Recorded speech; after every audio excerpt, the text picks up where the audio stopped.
अब हम लोग करते हैं पेज नंबर 49 पे। प्रश्न है पहला कि आकृति 2.23 में दर्शाए सभी संभव कोणों की सूची बनाइए। क्या आप उन सभी को ढूंढ पाए? अब सभी कोणों के माप का अनुमान लगाइए। इसके पश्चात चांदे की सहायता से कोणों को माप देखिए। अपनी सभी संख्याओं डिग्री माप को एक सारणी में अंकित कीजिए। देखिए आपके अनुमानित उत्तर सही माप के कितने समीप है। तो इसमें क्या करना है, यहाँ पे देखिए एक आकृति दी हुई है, इसमें कुछ एंगल्स बन रहे हैं, कुछ कोण बन रहे हैं, उसको हमको ढूंढना है और ढूंढकर उसको लिखना है कि हमारा जो अनुमान है, अनुमान लगाना है, गेस करना है कि कितने डिग्री का इसमें कोण बनेगा और उसके बाद हमको चांद की सहायता से उसको माप के देखना है कि आखिर जो कोण इसमें वास्तविक रूप से बन रहा है वो हमारे अनुमानित माप से कितना अलग है या कितना सही है। तो इसके लिए हम लोग क्या करेंगे, यहाँ पे कोण लिख लेंगे, कोण,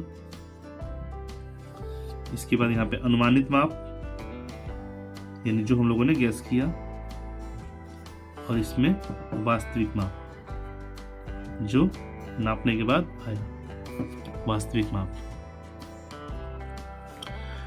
तो सबसे पहले हम लोग कोण को ढूंढते हैं। पहला कोण देखिए, यहां से लेकर यहां और यहां से लेकर यहां, नहीं यहाँ पे कोण बन रहा है पहला कोण। तो ये एंगल हमारा है ACP या फिर एंगल CAP, एंगल CAP। और हम इसको मान लेते हैं कि ये 90 से ज़्यादा है तो ये 110 डिग्री का होगा। तो अनुमानित माप हमारी होगी 110 डिग्री। अब इसको हम लोग चांद की सहायता से मापेंगे कि वास्तविक माप इसकी कितनी आती है। तो ये रहा हमारा चांद, इसको हम लोग सेंटर लाइन पे रखेंगे, इसके केंद्र को यहाँ पे इसके शीर्ष पर रख दिए, ये मिला दिए, ये उल्टा हो गया था, इसको रख दिए।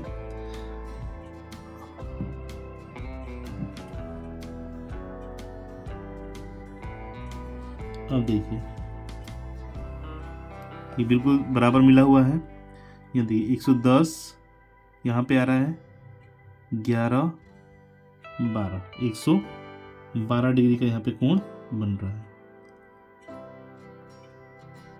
माफ कीजिए 112 नहीं बन रहा है, यहाँ पे देखते हैं बिल्कुल बराबर आया। यहाँ पे देखिए 110 से कम बन रहा है, ये यहाँ बन रहा है, यहाँ पे 110 से कम है 3, तो 107 डिग्री का। तो यहाँ पे वास्तविक माप जो है इसकी 107 डिग्री बन रही है। अनुमानित हमारा 110 था और वास्तविक जो बना है वो 107 डिग्री बना है। उसी तरह से अगला कोण ले लेंगे हम लोग ACD यानी ACD। तो यहाँ पे कोण बनेगा C पे, इसको लिख लेंगे एंगल ACD। ACD पे कोण बनेगा, तो ये देखिए अंदर बन रहा है, इसको हम लोग मान लेते हैं 80 डिग्री का कोण मान लेते हैं। अनुमान हम लोग करते हैं कि 80 डिग्री है। अब इसकी वास्तविक नाप लेना है हमको, तो इसके लिए वही करेंगे कि इसके शीर्ष पर हम लोग इसके बिंदु को रखेंगे और यहाँ देखिए, तो इसको देखेंगे कितने डिग्री का कोण बन रहा है। तो यहाँ पे देखिए 70, 5, 75 डिग्री का कोण बन रहा है। हम लोगों ने यहाँ पे अनुमान किया है 80 डिग्री और यहाँ पे बना है 75 डिग्री। तो उसी तरह से बारी बारी से हम लोग इसके सभी कोण को मान लिख लेंगे। उससे पहले हम लोग सभी कोणों को लिख लेंगे कि कौन कौन सा कोण बन रहा है। तो आइए सबसे पहले कोण को लिख देते हैं। तो यहाँ पे हम लोगों ने बारी बारी से इनमें जो कोण बन रहे हैं उनके नाम यहाँ पे लिख दिए हैं। अब आप लोग क्या कीजिएगा कि इनको अनुमान लगा के इनका एंगल जान लीजिएगा और उसके बाद डी की सहायता से इसको माप लीजिएगा, तो आपका वास्तविक माप यहाँ पे निकल जाएगा। अब है दूसरा प्रश्न कि चांदे की सहायता से निम्न डिग्री माप के कोण बनाइए। तो हमको चांदे की सहायता से निम्न जो यहाँ पे डिग्री माप दिए हुए हैं इनके कोण बनाने हैं। तो आइए इसको हम लोग पेज पे बनाते हैं। सबसे पहले हमको 110 डिग्री का बनाना है, तो इसके लिए हम लोग एक बेस लाइन बना लेते हैं।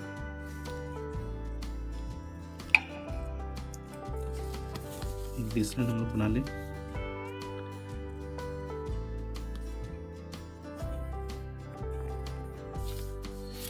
अब यहाँ पे कहीं भी इसको शीर्ष ले लेंगे, हम लोग इधर भी ले सकते हैं या इधर भी ले सकते हैं। तो यहाँ से हम लोग शीर्ष लेते हैं और यहाँ पे डी के केंद्र बिंदु को इस पे रख लेते हैं। उसके बाद इस लाइन को आधार को मिला देते हैं। अब यहाँ से हम लोग गिनना चालू करेंगे। 1 2 यहाँ से 0 10 20 30 40 50 60 70 180 90 100 110 का बनाना है तो 110 यहाँ पे आ रहा है। 110 यहाँ इसको मार्क कर देंगे। मार्क करने के बाद इसको हम लोग मिला देंगे यहाँ से।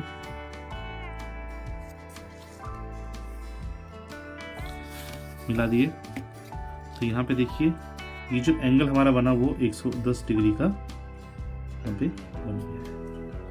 हम लोग इसको शीर्ष लेके भी यहाँ पे बना सकते थे।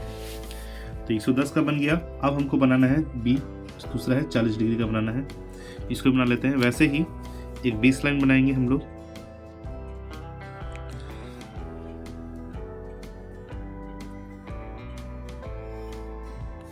इसके बाद कोई भी इसमें शीर्ष ले लेंगे, ये या ये। मान लीजिए आपके, हम लोग इधर से बना के देखते हैं। तो इसको शीर्ष मान लेंगे और ये जो बिंदु है केंद्र बिंदु इस पे रखेंगे, इसको नीचे आधार लाइन से मिला देंगे। इसको 40 डिग्री हम लोग गिनेंगे। अब इधर से शीर्ष हमने इसको माना है तो इधर से गिनेंगे 10 20 30 40, यहाँ पे आ गया ये। और अब हम लोग क्या करेंगे, इसको इस बिंदु से मिला देंगे।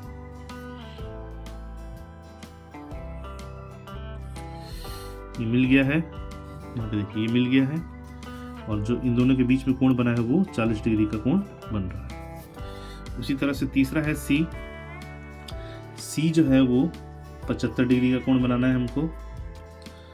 तो उसके लिए भी हम लोग क्या करेंगे, एक बेस लाइन बनाएंगे।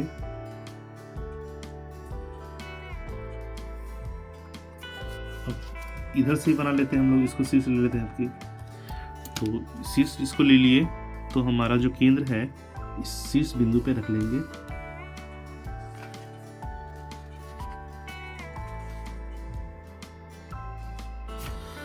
रखने के बाद अब हम लोग देखेंगे कि 75 डिग्री किधर है। इधर से गिनना चालू करेंगे, 10 20 30 40 50 60 70 5 75, यहाँ पे आ रहा है 75 डिग्री।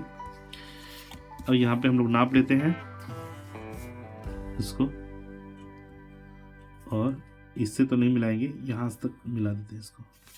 तो इन दोनों के बीच में जो कोण बना वो 75 डिग्री का बन गया। उसी तरीके से अगला कोण जो है वो 112 डिग्री का है, उसको बना लेंगे। और फिर लास्ट कोण जो 134 डिग्री, उसको भी ऐसे ही बना लेंगे। अब है तीसरा प्रश्न कि एक कोण बनाइए जिसका डिग्री माप नीचे दिए गए कोण के समान हो। तो यहाँ पे देखिए कोण बना हुआ है, इसमें है बिंदु I, बिंदु H और बिंदु J। तो एंगल IHJ मिलकर एक कोण का निर्माण कर रहे हैं, एक एंगल बना रहे हैं। तो सबसे पहले हम लोग क्या करेंगे कि इसको नापेंगे और नाप के देखेंगे कि कितने डिग्री का ये कोण बन रहा है, और सेम उसी के बराबर हम लोग एक दूसरा कोण बनाएंगे। तो सबसे पहले इसको नापते हैं डी की सहायता से, चांद की सहायता से। देखिए केंद्र पे इसको रखेंगे, इसके केंद्र को इसके शीर्ष पर रखेंगे और इसको माप लेंगे। माप लिए तो यहाँ पे देखिए ये 110 और 120 के बीच में आ रही है, इस पे 115 डिग्री। तो ये जो इसका माप होगा 115 डिग्री होगा। अब हमको कह रहा है कि इसी के जैसा सेम कोण इतने बराबर का ही एक कोण बनाइए। तो चलिए इसको बना लेते हैं हम लोग। आइए इसके बगल में बनाते हैं। तो बगल में बनाने के लिए सबसे पहले हम लोग एक आधार बनाएंगे। इसका एक आधार बना लेते हैं। ये आधार बना लिए। इसको हम लोग शीर्ष मान लीजिए, चाहे इसको शीर्ष मान लेते हैं। इसको शीर्ष मान लिए। अब हम लोग क्या करेंगे, इस शीर्ष पर जो चांद का केंद्र बिंदु है उसको रखेंगे। इसको रख दिए और इसको इस लाइन से मिला दिए। अब 115 डिग्री का हमको कोण बनाना है। तो यहाँ से गिनेंगे 10 20 30 40 50 60 70 80 90 100 110 और 115। यहाँ पे एक बिंदु लगा देंगे। अब क्या करेंगे, इस बिंदु से इसको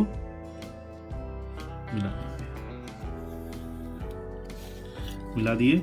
और यहाँ पे देखिए जो एंगल फॉर्म होगा, एंगल जो बनेगा वो 115 डिग्री का। तो सेम हम लोगों ने इसके बराबर का एक एंगल यहाँ पे बना लिया है। तो सेम हमारा एंगल बन गया है। और अब हम लोग इसमें लिख देंगे कि दिए गए कोण IHJ को चांद की सहायता से मापने पर 115 डिग्री की कोण हमको मिलती है। और अब चांद की सहायता से हम लोगों ने दूसरा कोण बनाया, इसको हम लोग नाम दे देते हैं angle A O B, angle A O B 15 degree. तो अब लिखेंगे इसमें कि अब चांद की सहायता से हमने दूसरा कोण बनाया एंगल ए ओ बी, जिसका माप है 115 डिग्री। तो इस तरह से सेम ही हमारा कोण बन के तैयार हो जाएगा। 2.11 कोणों के प्रकार और उनके माप। हमने इस अध्याय में विभिन्न प्रकार के कोणों के विषय में पढ़ा। हमने देखा कि एक सरल कोण 180 डिग्री तथा समकोण 90 डिग्री का होता है। अन्य प्रकार के कोण न्यून और अधिक का डिग्री माप में हम किस प्रकार वर्णन करेंगे। तो देखिए यहाँ पे न्यून कोण और अधिक कोण के बारे में बताया गया है। सबसे पहले न्यून कोण, जिसको एक्यूट एंगल भी कहते हैं, तो वे कोण जो समकोण से छोटे यानी 90 डिग्री से छोटे होते हैं लेकिन 0 डिग्री से अधिक होते हैं, यानी 0 डिग्री से लेकर 89 डिग्री तक, 89 डिग्री तक जो हो वो न्यून कोण कहलाते हैं। इसको इंग्लिश में एक्यूट एंगल भी कहते हैं।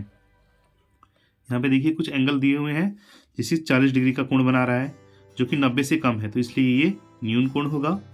यहाँ पे देखिए 50 डिग्री का कोण बना रहा है जो कि 90 से कम है, इसका मतलब ये भी एक न्यून कोण होगा। इसके बाद है ये 75 डिग्री का कोण बना रहा है जो कि 90 डिग्री से कम है, तो इसलिए ये भी एक न्यून कोण होगा। तो 0 से लेकर 89 तक, बेशक वो 89 डिग्री का ही हो, 90 से एक कम, तो वो न्यून कोण ही कहलाएगा। इसके बाद है अधिक कोण। अधिक कोण को ऑप्टस एंगल बोलते हैं। वे कोण जो समकोण से बड़े यानी 90 डिग्री से बड़े हो और सरल कोण से यानी 180 डिग्री से छोटे हो, यानी 90 डिग्री से अधिक और 180 डिग्री से कम हो, यानी 91 से लेकर 179 तक हो, उसे अधिक कोण कहते हैं। यानी 90 से अधिक हो और 180 से कम हो। तो यहाँ पे देखिए जैसे लिखा हुआ है 110, तो ये 110 90 से अधिक है लेकिन 180 से छोटा है, तो इसलिए ये एक अधिक कोण होगा। उसी तरह से ये है 130 डिग्री जो कि 90 डिग्री से अधिक है यानी समकोण से अधिक है और सरल कोण यानी 180 डिग्री से कम है, तो ये हमारा अधिक कोण होगा। इसके बाद है कि क्या हमने कोणों के सभी संभावित मानों का मापन किया। यहाँ एक अन्य प्रकार का कोण दिया है। यहाँ पे देखिए अगला जो कोण है वो प्रतिवर्ती कोण होगा, रिफ्लेक्स एंगल। रिफ्लेक्स एंगल क्या होता है इसको देख लेते हैं कि वे कोण जो सरल कोण से बड़े हों यानी 180 डिग्री से बड़े हों और पूर्ण कोण से छोटे हों यानी 360 डिग्री से छोटे हों, यानी 180 से बड़े और 360 से छोटे हो, उसे प्रतिवर्ती कोण कहते हैं। तो यहाँ पे हम लोग देखेंगे कि बाहर कोण यहाँ पे बन रहा है, जो एंगल बन रहा है वो बाहर बन रहा है। तो भाई बाहर बन रहा है तो इसको कैसे मापेंगे। तो देखिए इसको भी हम लोग माप के लिख लेंगे। तो इसको मापने के लिए हम लोग क्या करेंगे कि जो रेखा आई है इसको हम लोग आगे बढ़ा लेते हैं, इसको हम लोग आगे बढ़ा लेते हैं। तो अब यहाँ पे देखेंगे कि एक सीधी रेखा यहाँ पे आ गई है, ये एक सीधी रेखा यानी एक सरल रेखा बन रही है। सरल रेखा जो है वो 180 डिग्री की होती है, हम लोग जान चुके हैं। तो ये एक हो गई 180 डिग्री। और अब देखिए इन दोनों के बीच का कोण हमको निकालना है, इन दोनों के कोण के बीच का। तो इसके लिए हम लोग क्या करेंगे, चांद की सहायता लेंगे और चांद की सहायता से इसको इसके सेंटर पे रखेंगे और इस दोनों लाइन को मिला देंगे। तो यहाँ पे देखिए 10, 20, 30, 40, 50, 60 से 60 ही बन रहा है, 60 थोड़ा ध्यान से करते हैं, 60, 2, 62, यहाँ पे 62 डिग्री का कोण बन रहा है। तो दोनों को जोड़ देंगे हम लोग, 180 प्लस 62 बराबर 2, 4, 2, 242 डिग्री का यहाँ पे कोण बन रहा है, जो कि 360 से छोटा भी है और 180 से बड़ा भी है। तो ये हमारा प्रतिवर्ती कोण हो जाएगा। सेम इसको भी उसी तरह से हम लोग कर लेंगे, इसको भी आगे बढ़ा देंगे इस लाइन को। तो ये 180 डिग्री का कोण हो जाएगा सरल कोण, और फिर इसको माप लेंगे तो ये 180 से ज़्यादा आ जाएगा, 360 से कम आएगा। तो ये हमारा रिफ्लेक्स एंगल निकल जाएगा।